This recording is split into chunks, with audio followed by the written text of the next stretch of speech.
Hey everybody, welcome to my last video for 2023. I am here at my brother's house in Midland, and I flew out here. I'm not on the motorcycle this trip. Weather was not very good. In fact, it's 27 degrees today, so not ideal conditions. If it's like the past, I'll probably ride the bike out here in the spring, perhaps something like that. But I thought I'd just give you kind of a year-end message and, wish you a happy new year. Just to give you an update on a couple of things. Recently, I put out that video on the little Insta360 Go 3, and some of you put in some comments about it, that you are considering that as your MOTOVLOG camera. If you can hold off until maybe next week, I'm going to be doing a review of the new Insta360 Ace Pro, which is their top of the line action camera. So you might hold off before you buy the Go 3. Not that it wouldn't be a great camera for you, and but if you don't know anything about the Ace Pro, it's more of a high-end camera. So if you're kind of a serious motovlogger, you might want to consider that over the Go 3. The Go 3 does do some things that the Ace Pro doesn't do, because it's so small. You can use it in a variety of places. But the Ace Pro does things that the Insta360 won't do. So I will be doing a comparison between the Ace Pro and the GoPro Hero 12 also. So if you'll keep an eye out for that, maybe if you're interested in motovlogging, that might be interesting. Also, when I get back in town, it will be the first opportunity I've really had to use this new mini split air conditioner in the garage.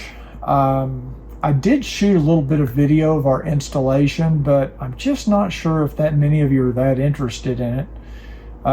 Maybe I'll do a behind the scenes, a little video that for those of you that would be interested in this, because if this works, and some of you probably have mini splits in your garages or in your workshops already, but if you don't, and this ends up working for me like I hope it does, it might be a good something you might want to consider, so that you can work year-round in your shed, workshop, whatever you have, garage, because they are very inexpensive compared to your traditional air conditioners, and relatively easy to install. Mine was more difficult, and I'll explain that when and if I do the video, why it was more difficult. Just because of the way our house is configured, it was a little more expense, a little more difficult installation process. Some of you've also sent a lot of comments on the video I did on Christmas Day about the jump starter, and I think I'm going to dive into that a little more, maybe in the next couple of weeks. Hopefully I'll hear something back from my contacts at Honda, and I can verify one way or the other, what that all means. In the meantime, I do think it's probably a good idea to just go ahead and unplug that audio fuse if you do have to jump start. Jump starting, I'm just now learning more and more about this whole jump starting. I've never had to jump start my Goldwing in 5.5 years, whatever it's been, 5 years, 6 years, whatever.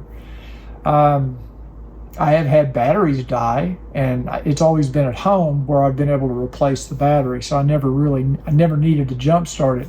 I was kind of surprised that some of you put in comments that said you've jump started your bike several times in the past couple of years, 2 or 3 years. I mean, what are you doing to drain your battery? Or are you leaving your lights on? I mean, I've never had to jump start my motorcycle. I don't even think I jump started any of my previous Honda Goldwings. I can't even remember the last time I had to jump start a car battery. But I have done it, but it's probably been, 20 years ago. These new batteries and all these electronic systems now in cars and motorcycles. Anyway, there's a lot of things to consider now that you didn't have to consider probably 30, 40 years ago with a car. So batteries are also not very, what's the word? I wouldn't say they're not reliable. They're not very durable in that it used to be in the old days, you jump start a battery in your car alternator would charge it back up and you'd be good to go. Now, if your battery goes completely dead, a lot of times you'll jump it and it'll never come back. You just have to replace the battery. I mean, at least that's been my experience. I have to replace my batteries usually every 3 years just to be safe. I go ahead and replace them because I've had batteries on my previous Goldwings that they usually about the 3-year mark is when they die. And you start getting weird symptoms, flashing light, flickering lights. You pull into the garage, you see your headlights kind of flickering. That was usually the first sign that the battery's about to crap out. I took a couple of them out, and sorry, I just got a text, I think. You take the battery out, and I'd take it to, I don't know, Walmart or O'Reilly's or wherever they do it, and they'll test the battery, and sure enough, there'd be a dead cell. And in that case, you're pretty much screwed. You just have to buy a new battery. I have found out that just doing some shopping recently, battery prices are through the roof. I mean, it's like a lot, like everything, 40%, 30-40% more than it was just a couple of years ago. Let me know if that's your experience. Put it in the comments down below. So my plan is to do a little more research on this whole jump start issue, and I'll talk a little more about using a battery tender or a trickle charger. I keep my Goldwing on a battery tender all the time. So if I'm not going to be riding for more than a few days, if it's just overnight, I don't mess with it. But if I'm out of town here for 5 days, I went ahead and put it on the battery tender just to keep it fully charged. If it's overnight, it's usually not a big deal. In the summertime, I usually ride every day, go get coffee or go to lunch or go to a friend's house or go on a trip or whatever. In fact, I think I had my battery die on me one time out here in West Texas in Midland. I think my brother and I had to go to Walmart and buy a new battery because that's the only place I could find one. But was able to replace it no problem. So anyway, if you have any other battery questions or issues, put them in the comments down below and I'll try to answer them.